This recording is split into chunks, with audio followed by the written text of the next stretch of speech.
before we delve into timing of fault and fold. First of all, we just a quick refresh. I mean, I'm sure we're pretty familiar with all this.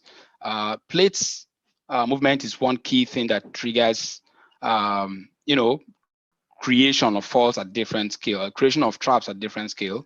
And from here, we see that plates can either move away from each other, or divergent form, or towards each other, or side by side each other. In which case, you're thinking about, translational movement or so. Either way, what we're saying is that this is very key to creation of, faults, of traps.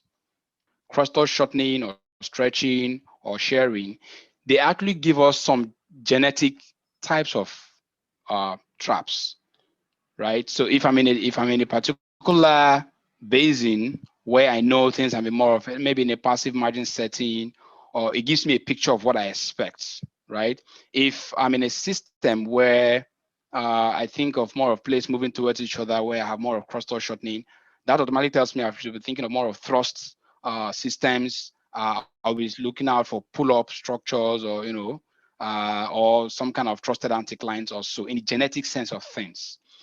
If I'm in some other environments where you're thinking of sharing or some kind of translational movement, you're going to have either a pull apart structure, or in which case we have translational movement, or you can have a pop-up structure if you have some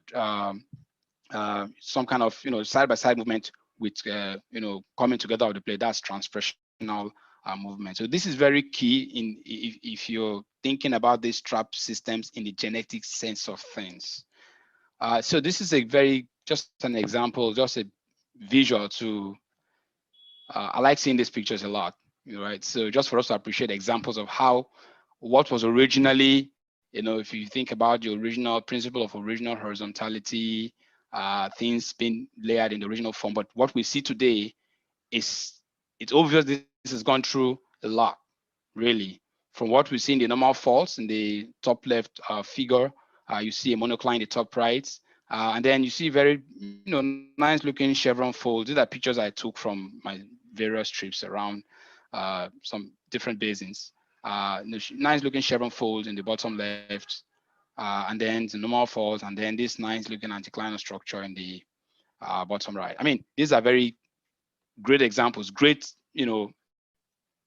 pointers to the fact that everything has gone through, everything we're seeing now has gone through a history of deformation. It's a number of phases of deformation, and that's kind of a background to our fault discussion, our trap discussion.